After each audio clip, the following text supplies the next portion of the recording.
నెల్లూరు జిల్లా ఉదయగిరి అటవీ ప్రాంతంలో పెద్దపులి సంచారం కలకలం రేపుతోంది. దుర్గంకొండ కోనకాలువ సమీపంలో ఆవుపై పెద్దపులి పంజా విసిరిన సంఘటన వెలుగు చూసింది.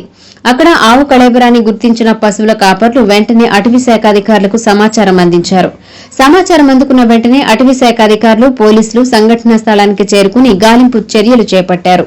2 రోజుల క్రితమే ఆవుపై దాడి జరిగి ఉండవచ్చని అధికారులు భావిస్తున్నారు. గత 3 నెలలుగా ఉదయగిరి అటవీ ప్రాంతంలో పెద్దపులి సంచారం కొనసాగుతున్నట్లు అటవీ శాఖ అధికారులు వెల్లడించారు. ఇప్పటికే పలుమార్లు ట్రాప్ కెమెరాలలో పెద్దపులి కదలికలు, జాడలు నమోదయ్యాయి. ఈ నేపథ్యంలో అటవీ ప్రాంతంలో పశువులు, మేకలను మేపే కాపర్లు అప్రమత్తంగా ఉండాలని అటవీ శాఖ హెచ్చరికలు జారీ చేసింది.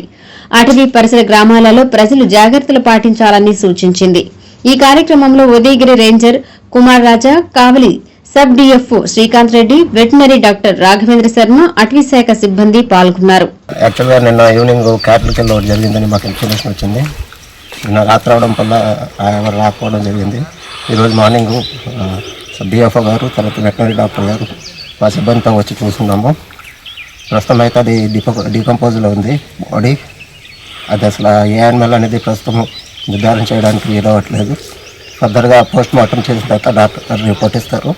దాని మీద తర్వాత చర్యలు తీసుకుంటాం. క్యాటిల్ కిల్లు జరిగినదని చెప్పేసి సాయంత్రం సమాచారం ఉండడంతో నైట్ అందడంతో ఉదయం నుంచి వెటనరీ డాక్టర్ హెల్ప్ తీసుకొని మా సిబ్బందితో కలిసేసి ఈరోజు ఇక్కడ రావడం జరిగింది.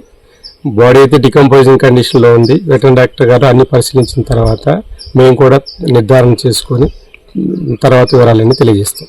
ఈరోజు మన ఫారెస్ట్ డిపార్ట్మెంట్ ఆఫీషియల్స్ నాకు రిపోర్ట్ అంటే ఈరోజు ఇన్ఫర్మేషన్ ఇవ్వడం జరిగింది. నిన్న ఒకటి యానిమల్ చనిపోయిందని చెప్పేసి ఆవు. ఈరోజు అందుకోసమే దాని పోస్ట్ మార్టం నిమిత్తం ఇక్కడికి వచ్చున్నాము. ఇక్కడికి వచ్చినప్పుడు చూసింది ఏంటంటే బాడీ మొత్తం డీకంపోజ్ అయిపోయింది. అది చూడడానికి ఆల్మోస్ట్ 3 to 4 days బ్యాక్ జరిగినట్టుంది. అది బాడీలో ఎటువంటి ఆర్గాన్స్ అవేం దొరకట్లేదు.